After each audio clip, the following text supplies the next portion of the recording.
산에는 이제 파르파르 새싹이 넣고 나무들도 모두 물이 올라서 푸른 싹들을 틔우고 있습니다. 계절은 참 좋은 계절이 되었다라고 하는 것입니다. 자, 오늘은요 종려주일이에요, 그렇죠? 여러분도 아시다시피 이 종려주일이라고 하는 의미는 예수님께서 나귀를 타시고 예루살렘에 입성하실 때, 이때 많은 사람들이 이제 종로 나무를 가지를 흔들면서 예수님을 환영했던 그것을 기념하는 것이죠. 그리고 또 유대인들에게 있어서 이 종려나무 가지의 의미는 어떤 것이냐? 그것은 바로 승리, 그다음에 해방, 그리고 왕권을 의미한다라고 하는 것입니다. 자, 그런데 이때 예수님께서 이 이스라엘 백성들이 바라는 것처럼 이렇게 세속적인 권력을 가진 그런 왕이 아니라고 하는 것입니다. 예수님께서는 하나님의 명령에 따라서 순종하심으로 십자가를 통해서 우리 인류의 구원을 이루시는 여호와의 종으로 예루살렘에 입성하시는 것이다 라고 하는 것이죠. 그러니까 이때 이렇게 예수님의 입장과 또 이스라엘 백성들의 생각과는 완전히 다르다라고 하는 것입니다. 그러니까 힘과 권력이 막강한 그런 이스라엘 왕으로서 위엄이 있게 아주 근사한 말을 타시고 입성하시는 것이 아니라 이렇게 보잘것없는 그런 나귀 새끼를 타시고 입성하시는 것이라고 하는 것입니다. 누가복음 18장 35절에서 36절을 같이 보겠습니다. 넘겨주세요. 같이 읽겠습니다. 시작. 그것을 예수께 끌고 와서 자기들의 겉옷을 나귀 새끼 위에 걸쳐놓고 예수를 태우니 가실 때에 그들이 자기의 겉옷을 길에 펴더라. 자, 그런데도 이스라엘 백성들은요, 이때까지도 예수님께서 막강한 능력의 이스라엘 왕으로 이렇게 입성하시는 것으로 착각하고 있다고 하는 것입니다. 이렇게 보잘것없는 나귀 새끼를 타고 가시는데도 불구하고 이들은 이렇게 생각했다고 하는 것이죠. 그러니까 당시 이스라엘 백성들에게 있어서 예수님은 어떤 분이냐? 예수님께서는 반드시 이 다윗 왕처럼 막강한 왕이 되셔야만 하는 것입니다. 그래야 예수님께서 이 로마의 식민지로부터 이스라엘을 해방시키실 것이고, 그래야 예수님께서 이 헤롯의 이 만행으로부터 자기들이 헤어나올 것으로 이렇게 생각하고 있었다고 하는 것이죠. 그러니까 이들이 이렇게 자기 겉옷을 벗어서 길바닥에다 까는 것입니다. 그러면서 이들이 예수님을 이렇게 환영하고 있는 것이죠. 누가복음 19장 38절입니다. 같이 읽겠습니다. 시작. 이르되 찬송하리로다 주의 이름으로 오시는 왕이여 하늘에는 평화요 가장 높은 곳에는 영광이로다 하니. 자, 이들이 이렇게 나귀 새끼를 타시고 예루살렘에 입성하시는 예수님을 대대적으로 환영하는 그 이유는, 첫째는 예수님께서 누구라고요? 하나님의 아들이시기 때문에 그렇다는 것입니다. 그 둘째는 예수님께서 장차 이스라엘의 강력한 왕이 되실 거라고 하는 이 믿음 때문이고, 셋째는 예수님께서 로마 군인들을 모두 몰아내실 분이시라고 하는 것이죠. 하지만 이때 이들이 예수님께서 장차 저주의 십자가를 지실 것이라고 하는 것을 알았더라면 아마도 이들은 결코 예수님을 이렇게 환영하지는 않았을 것입니다. 오히려 어떻게 하겠어요? 돌을 던지면서 먼지를 날리면서 예수님을 비난하지 않았겠습니까? 여러분이라면 이런 예수님을 환영하시겠어요? 실망하고? 자, 그러면 여러분이 알고 계시는 예수님은 여러분에게 있어서 어떤 분이십니까? 참으로 저와 여러분을 죄와 사망으로부터 구원하신 그런 분으로, 구원주로 알고 계십니까? 아니면 성경의 말씀으로만 알고 예수님이 그런 분이다라고 이렇게 알고 계십니까? 여러분도 아시다시피 우리가 소유하고 있는 이 성경은요, 성경은 구약은 뭐죠? 구약에서부터 신약에 이르기까지 모두 예수님에 관한 말씀이다라고 하는 것입니다. 그래서 우리가 구약 성경을 일컬어서 뭐라고 그러죠? 오실 예수님에 관한 말씀이라고 하고, 또 신약 성경을 일컬어서 오신 예수님에 관한 말씀이라고 이렇게 하는 것입니다. 물론 오늘 우리가 읽은 이 본문의 말씀은요, 이사야 제40장 이후에 나오는 네 편의 여호와의 종의 노래가 있는데 그 중에서 세 번째 노래에 해당하는 말씀이라고 하는 것입니다.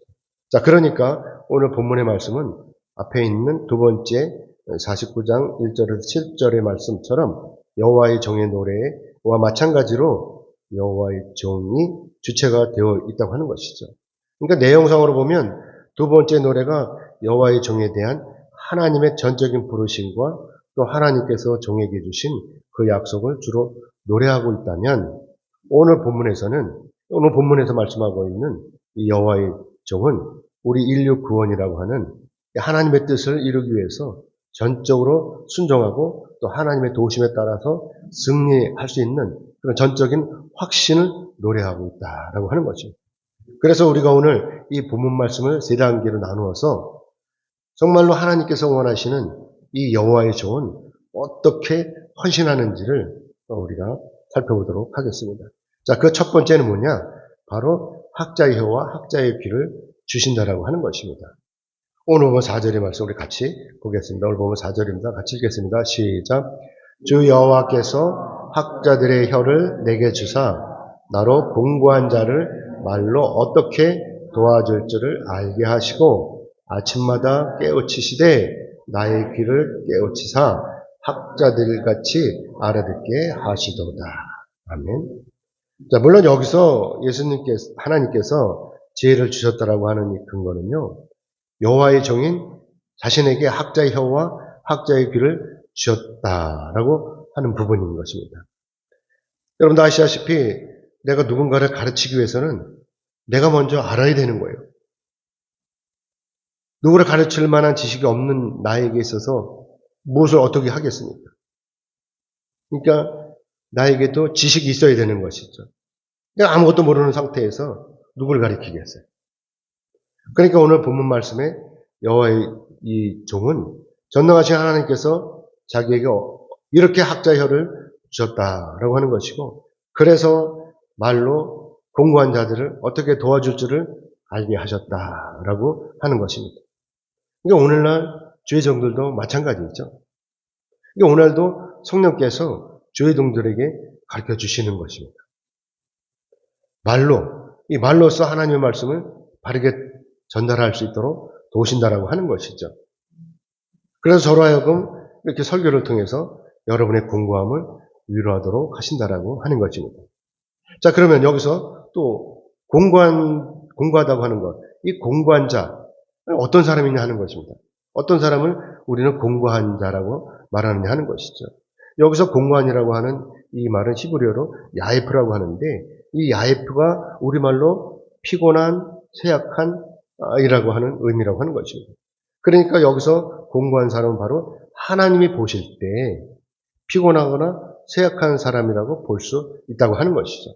자, 그러면 창조주이신 하나님께서 보실 때 이처럼 피곤하고 쇠약한 사람이 저와 여러분 중에 과연 어떤 사람일까요? 가난한 사람일까요? 아니면 병에 든 사람일까요? 또 아니면 부자이긴 하지만 혼자서 외롭게 사는 사람일까요? 여러분 어떤 사람이라고 생각하십니까? 저는 여기서 뭘 생각했냐면 요한복음 8장을 제가 생각했어요. 이 요한복음 8장의 말씀은 음행 중에 잡혀온 여인의 이야기죠. 자, 예수님께서는요, 이때 어떤 상황이었냐면 이 성전에서 백성들을 갇히고 있는 그런 상황이었어요.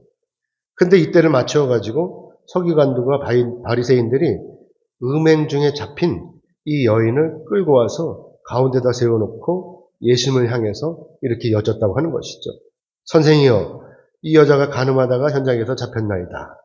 라고 하면서 모세의 율법에는 이런 여자를 돌로 치라 명하였거니와 선생은 어떻게 말하겠나이까? 라고 예수님께 질문한 것입니다. 자, 그러니까 우리는 여기서 이것을 생각해 봐야 되는 것이죠. 그러면 이 여인이 혼자서만 간음을 했겠냐라고 하는 것입니다. 그럼 어떻게 생각하세요? 여러분도 아시다시피 이 여인에게는 분명히 뭐가 있어요? 상대방이 있는 거예요. 이 여인과 같이 이 가늠한 남자가 있다라고 하는 것이죠. 그런데도 이 사람들이 이렇게 이 여인만을 붙잡아 왔다고 하는 것입니다. 그러니까 이 여인이 신분이 어떻겠냐 하는 거죠. 아주 미천한 그런 신분이지 않았겠냐 하는 것입니다.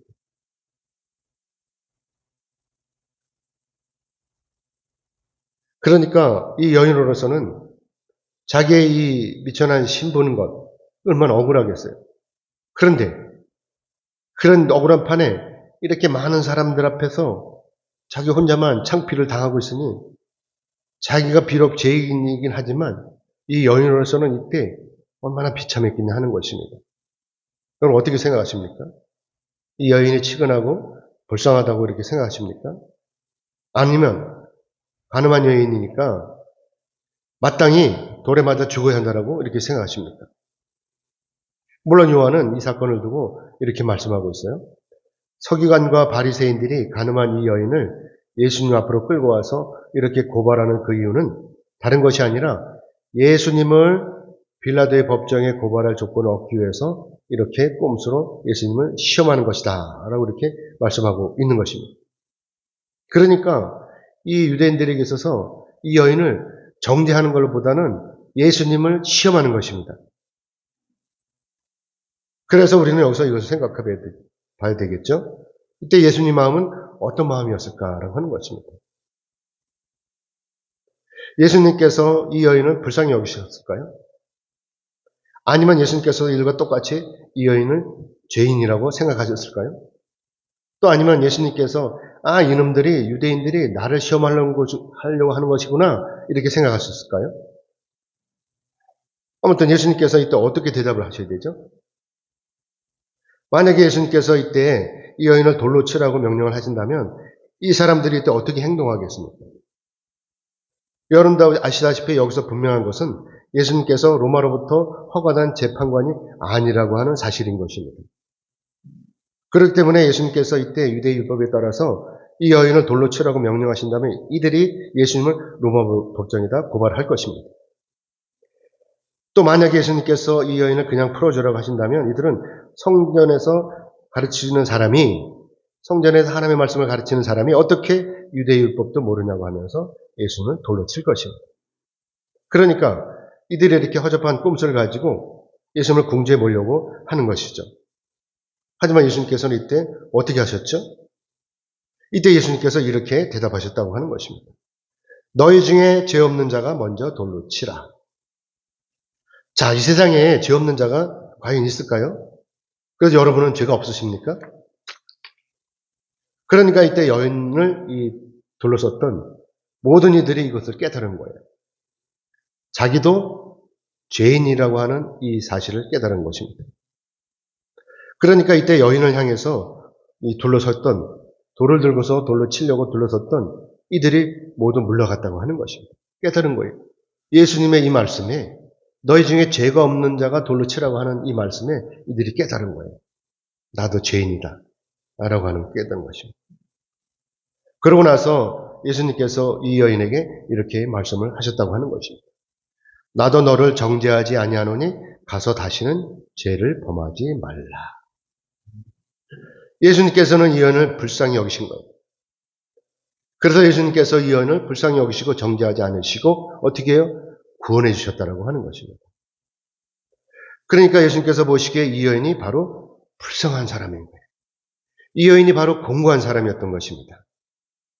그렇기 때문에 진정한 여호와의 종은 이렇게 죄인을 정죄하고 그 죄의 경중에 따라서 징벌하는 것이 아니라 이 여인처럼 공고한 사람을 긍휼으로 여김으로 말미암아서 위로하고 도와줘야 된다라고 하는 것이죠. 그러니까 저와 여러분은 어떻죠? 저와 여러분은 하나님께서 부르신 하나님의 종되신 줄로 믿습니다. 그러므로 바라옵기는 여러분 모두는 이렇게 공고한 사람들을 예수님처럼 위로하시고 도와주시기를 주님의 이름으로 축복합니다. 자, 그리고 두 번째는 어떤 고난이 와도 물러서지 않도록 도와주신다는 거예요. 이 여호와의 종에게는 어떠한 고난이 와도 도와주시는 거예요, 하나님께서. 그래서 오늘 본문 5절에서 6절의 말씀을 같이 보겠습니다. 5절, 6절 같이 읽겠습니다. 시작. 여호와께서 나의 길을 여셨으므로 내가 거역하지도 아니하며 뒤로 물러가지도 아니하며 나를 때리는 자들에게 내 등을 맡기며 나의 수염을 뽑는 자들에게 나의 뺨을 맡기며 모욕과 침뱉음을 당하여도 내 얼굴을 가리지 아니하였느니라. 아멘. 예수님께서 이 땅에 오셔서 하나님의 뜻에 따라서 끝까지 순종하심으로 자신에게 맡겨진 그 사명을 온전히 다 감당하셨다고 하는 것입니다. 그래서 빌립보서 우리 2장 6절로 8절을 같이 읽어보겠습니다. 같이 읽겠습니다. 시작. 그는 근본 하나님의 본체시나 하나님과 동등됨을 취할 것으로 여기지 아니하시고 오히려 자기를 비워 종의 형체를 가지사 사람들과 같이 되셨고 사람의 모양으로 나타나사 자기를 낮추시고 죽기까지 복종하셨으니 곧 십자가에 죽으심이라. 아멘. 자, 그래서 오늘 본문 말씀으로 다시 돌아가면 전능하신 하나님께서는요, 여호와의 종이신 예수님의 길을 여심으로 말미암아서 하나님의 말씀에 순종하도록 하셨다고 하는 것입니다. 그래서 예수님께서 겁을 내시거나 뒤로 물러서지지 않고 오롯이 순종했다고 하는 것이죠. 그래서 예수님께서 이 땅에서의 사역을 온전히 감당하셨다고 하는 것입니다. 여러분도 아시다시피 예수님께서 감당하신 이 사역 중에서 가장 핵심적인 이 사역은 뭐죠? 그것은 역시 예수님께서 직접 친히 십자가에 달리시는 것입니다. 하지만 여러분도 아시다시피 이 십자가에 달리는 것은 만만치 않은 거예요. 여러분 십자가에 달리는 것을 어떻게 생각하세요? 여러분은 감당하실 수 있습니까? 그래서 만만하십니까? 이 십자가의 처형은요, 가장 저주받은 죄인이 받는 처형이 있다고 하는 거예요. 이 십자가의 처형은. 아무튼 예수님께서 이때 십자가에 달리시기까지 그 과정을 우리가 살펴보면 그 처절한 과정이 펼쳐지는 거예요. 마태복음 27장 28절로 30절의 말씀 같이 보겠습니다. 같이 읽겠습니다. 시작. 그의 옷을 벗기고 홍포를 입히며 가시관을 엮고 그 머리에 씌우고 갈대를 그 오른손에 들리고 그 앞에서 무릎을 꿇고 시롱하여 이르되 유대인의 왕이여 평안할지어다 하며 그에게 침을 뱉고 갈대를 빼앗아 그의 머리를 치더라. 아멘. 이게 오늘 본문 말씀과 똑같죠. 아무튼 당시 로마 병정들은요, 예수님을 조롱할지언정 예수님을 향해서 조금이라도 미안함이라든가 조금 또는 치근한 생각이라고는 1도 없는 그런 짐승 같은 자질을 했다고 하는 것입니다. 그러니까 이들이 이렇게 예수님을 조롱한 거예요. 하나님의 아들이신 예수님을 이렇게 조롱했다고 하는 것이죠. 그리고 또 여기서 홍포. 이 홍포는 뭐냐면 이 홍포는 붉은색이잖아요. 이 붉은색 망토를 가리키는 것인데 당시 로마의 왕이나 군의 권력자들이 걸치고 있던 옷이라고 하는 것입니다. 그런데 이 홍포를 사형수인 예수님께 입혔다는 거죠. 이것은 뭐를 의미하는 거죠? 예수님을 왕으로 섬긴 것이 아니라 예수님을 조롱한 거예요. 홍포를 입혀드리면서. 뿐만이 아니라 예수님 머리에 가시관을 씌워드린 것도 마찬가지죠. 그리고 갈대를 잘라다가 예수님 오른손에 돌려드린 것도 마찬가지인 거예요. 그 당시에 왕이 들고 있던 이 귤을 의미하는 것이죠. 이 갈대 지팡이, 갈대가. 결국 이들은 예수님 얼굴에다가 침을 뱉었어요. 그리고 예수님께 드렸던 그 갈대를 빼앗아 가지고 예수님을 때렸다고 하는 것입니다. 하지만 그럼에도 불구하고 예수님께서는 반항하거나 이들을 나무라시지 않고 오롯이 그 조롱들을 다 감당하셨다라고 하는 것입니다. 그래서 오늘 본문 6절의 말씀에서도 분명히 이렇게 말씀하고 있는 것이 아닙니까? 나를 때리는 자들에게 내 등을 맡기며 나의 수염을 뽑는 자들에게 나의 뺨을 맡기며 모욕과 침뱉음을 당하여도 내 얼굴을 가리지 아니하였느니라. 예수님 오시기 전에 이미 이사야를 통해서 이렇게 예언하고 있다라고 하는 것입니다. 자, 이렇게 예수님께서 참으신 건 뭐죠? 이것이 바로 아버지 하나님께 대한 순종이셨다라고 하는 것입니다. 사랑하는 여러분, 혹시 여러분은 예수님을 믿는다는 이유로 인해 가지고 조롱당해 보신 적이 있으십니까? 물론 오늘날에는요, 사람들이 많이 배웠기 때문에 지식수준이 높아졌잖아요. 그렇기 때문에 상대방을 조롱하거나 비웃는 사람들이 별로 없어요. 그렇죠? 하지만 옛날에는 비일비재했어요. 조롱하는 것이죠. 어떤 이제 크리스찬이 다른 농부들과 함께 들에서 일하던 중에 점심때가 되었고, 그래서 농부들이 모두 농두렁에 둘러앉아서 밥을 먹게 되었어요. 그러자 이때 이 크리스찬은 평소와 다름없이 조용히 눈을 감고 식사 곧 기도를 시작했습니다. 그리고 다른 사람들은, 다른 농부들은 밥을 먹은 것이죠. 자, 그런데 이때 어떤 짓궂은 한 사람이 식사 기도하는 크리스찬의 국그릇에다가 소금을 한 숟가락 집어넣었습니다. 자, 그런 이 국이 얼마나 짜겠어요?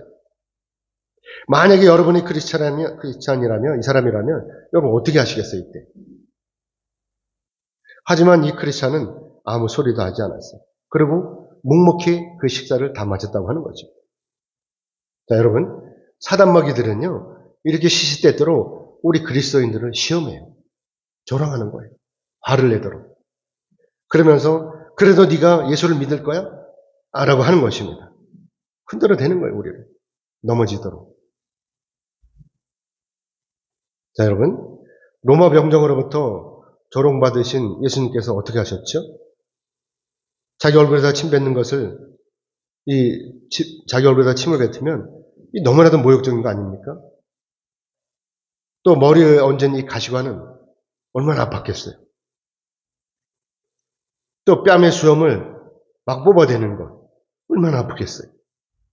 그러나 예수님께서는 오롯이 이 수치를 다 참아내셨다라고 하는 것입니다. 왜 그러신 것이죠? 왜 예수님께서 참으신 것이죠? 예수님 바보라서 참으신 것입니까? 여러분 이것을 어떻게 생각하세요? 그래서 여러분도 이런 조롱을 받을 때 참으실 수가 있으십니까? 사랑하는 여러분, 우리가 이때 참아야 되는 그 이유는 그건 뭐냐? 그것은 바로 하나님의 뜻이라고 하는 것입니다.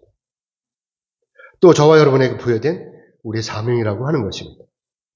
그래서 예수님께서 하나님의 뜻에 따라서 순정하심으로 끝까지 참으시고 그 사명을 다 감당하셨다고 하는 것입니다. 그러므로 바라옵기는 여러분들 모두 끝까지 참으심으로 여러분에게 주어진 그 사명을 잘 감당하시기를 주님의 이름으로 축복합니다. 아멘. 자, 그리고 세 번째. 이 세 번째는 우리를 부싯돌처럼 굳게 하심으로 대적을 이기게 하신다고 하는 것입니다. 하나님께서 오늘날 우리에게 분명히 사명을 주셨어요. 물론 저는 여러분에게 주어진 그 사명이 어떤 것인지는 저는 몰라요. 하지만 여러분은 아실 거예요. 여러분이 직접 하나님 앞에 엎드려서 기도하시다 보면 하나님께서 주신 여러분의 사명을 알게 하시는 것입니다. 무엇인지 알게 하시는 거예요. 자, 그런데 여기서 문제는 뭐죠? 하나님께서 우리에게 주신 이 사명을 감당할 때 오롯이 내 능력으로 감당하려고 한다면 반드시 그만하게 된다고 하는 것입니다. 그 사무엘상 13장의 말씀 보면 블레셋 사람들이 쳐들어왔어요. 이때 사울은 고민하게 돼요. 왜냐하면 블레셋 사람들이 너무나 많았기 때문에. 그러자 사울의 병사들이 겁을 먹고 도망가는 거예요. 그런데다가 또 엎친 데 덮친 격으로 제사장인 사무엘이 와서 빨리 기도 좀 해줬으면 좋겠는데 하나님 앞에 번제를 드리고 하나님 앞에 간구를 했으면 좋겠는데 이 사무엘은 안 오는 거예요. 약속한 시간. 그러니까 어떻게 되겠어요? 사울은 고민할 수밖에 없는 거예요. 이거 어떻게 하면 좋지? 병사들은 다 도망가지? 제사장은 안 오지? 이거 전쟁은 임박하지? 이대로 있다간 다 몰살할 것 같은 거예요. 어떻게 하겠어요? 참을 수가 없는 거예요. 자, 근데 어떻게 해야 됩니까?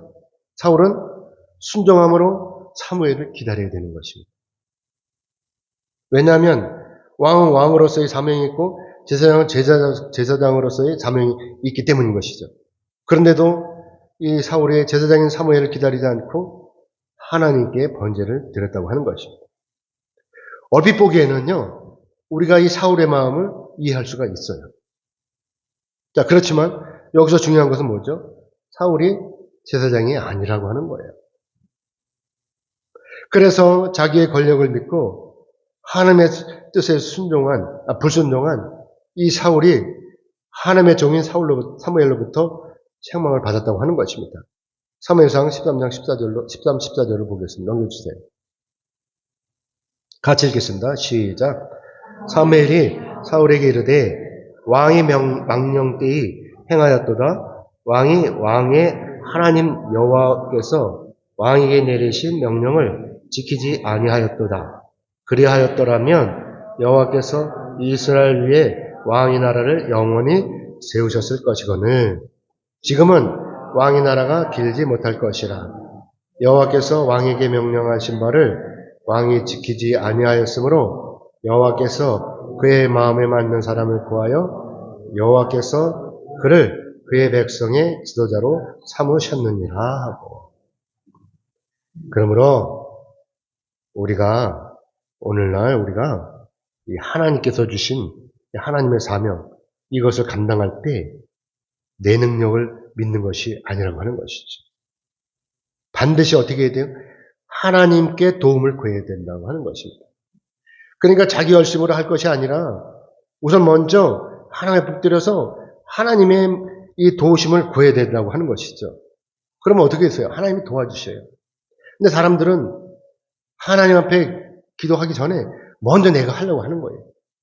그러니까 차질이 생기고 그러니까 실패를 하는 것입니다. 그래서 오늘 보면 7절의 말씀 같이 보겠습니다. 7절 같이 보겠습니다. 시작. 주 여호와께서 나를 도우심으로 내가 부끄러워하지 아니하고 내 얼굴을 부싯돌같이 굳게 하였으므로 내가 수치를 당하지 아니할 줄 아노라. 인간적으로 생각하면요, 어떤 때는 예수를 믿는 것이 부끄러울 수도 있어요. 그렇죠? 그러니까 우리가 초신자 때 식당에 들어가서 식사할 때 식사 기도하는 것이 부끄러워요. 저도 그런 적이 있어요. 그러니까 생략하고 밥을 먹는 적이 있죠. 여러분들은 식사하실 때 식사 기도 하시죠? 안 하시면 지금부터 하시기 바랍니다. 아니면 기도하는 것도 아니고 아닌 것도 아니고 그냥 슬쩍슬쩍 넘어가지 않으십니까? 자, 그런데 여러분, 만약에 어떤 사람이요, 여러분에게 예수를 믿으면 죽는다고 하면서 여러분 가슴에다 총을 들이대고 막 윽박지르면 여러분 어떻게 하시겠어요? 그래도 끝까지 예수를 믿겠다고 하시겠습니까? 아멘이죠. 그러면 승리하시는 거예요. 그러니까 여러분 이제 걱정하실 필요가 없는 거예요. 하나님께서 도우시는 거예요, 여러분을. 믿음만 가지고 있으면. 아멘이죠. 성령께서 저와 여러분의 마음을 부싯돌처럼 굳게 하시는 거예요.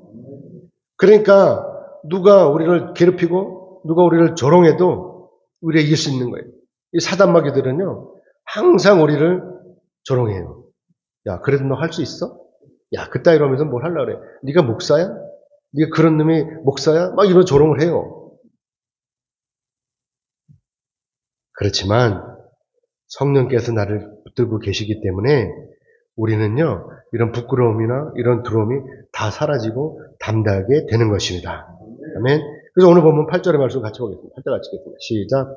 나를 의롭다 하시는 이가 가까이 계시니 나와 다툴 자가 누구냐? 나와 함께 설지어다. 나의 대적이 누구냐? 내게 가까이 나올지어다. 아멘. 자, 그래서 예수님께서요, 이 본디오 빌라도의 사형 판결에 따라서 이 골고다의 언덕을 오르셨어요. 십자가를 치시고.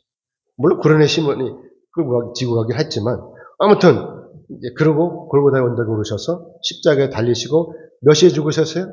제9시에 숨을 거두셨다라고 하는 것입니다. 제9시는 오늘날 오후 3시를 말하는 거예요. 자, 누가복음 23장 44절에서 46절의 말씀 같이 보겠습니다. 시작.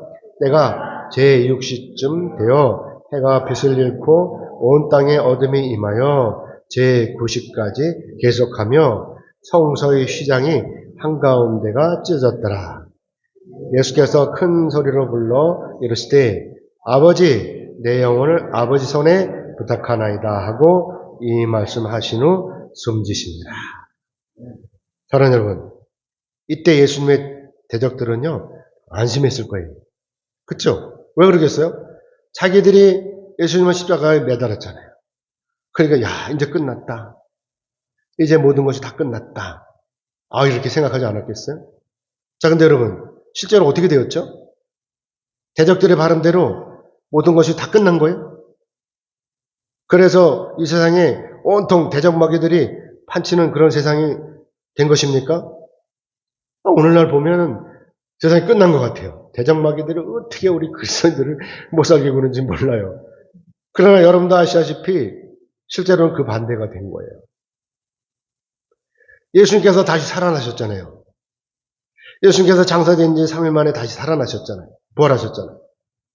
전능하신 하나님의 능력으로 말미암아 죽은 자 가운데서 예수님께서 다시 살아나셨다고 하는 것입니다. 아멘이죠? 예수님께서 죄와 사망을 깨뜨리시고 이 사단 마귀를 물리쳤다고 하는 것이죠. 그래서 오늘날 우리의 구원의 역사가 시작된 것이고, 그래서 오늘 우리가 공고하다고 실망할 필요가 없는 것입니다.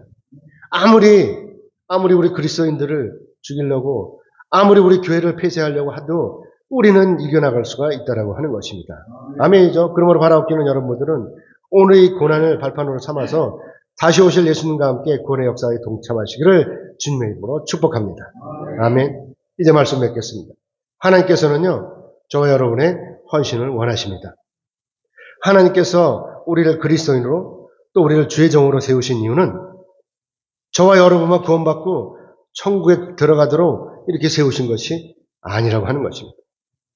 오늘 저와 여러분을 하여금 복음을 가지고 세상에 나가서 세상 사람들에게 이 복음을 전하라고 세우셨다고 하는 것입니다. 마태복음 28장 19절로 20절의 말씀 같이 보겠습니다. 같이 읽겠습니다. 시작.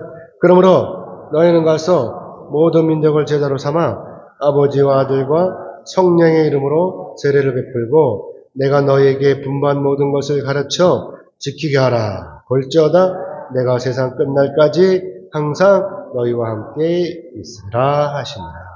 아멘. 여기 있으리라입니다.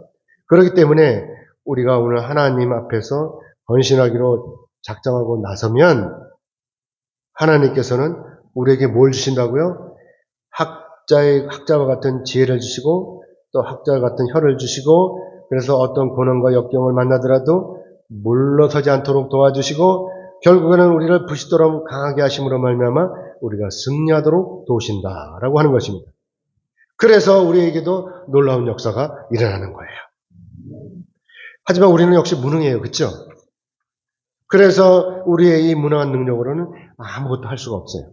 하지만 전능하신 하나님께서 우리를 도우시면 우리는 능력자가 되는 거예요. 그래서 우리가 귀신을 쫓아내고 또 새방언을 말하고 우리가 뱀을 집어올리고 무슨 독을 마실지라도 해를 받지 않고 병든 사람에게 손을 얹은즉 낫게 되는 것입니다. 그래서 오늘날 우리 교회가 구원의 방주가 되는 것입니다. 아멘. 그러므로 바라옵기는 여러분 모두는 예수님의 제자로서 순종하심으로 끝까지 헌신하시기를 주님의 이름으로 축복합니다. 아멘. 기도하겠습니다.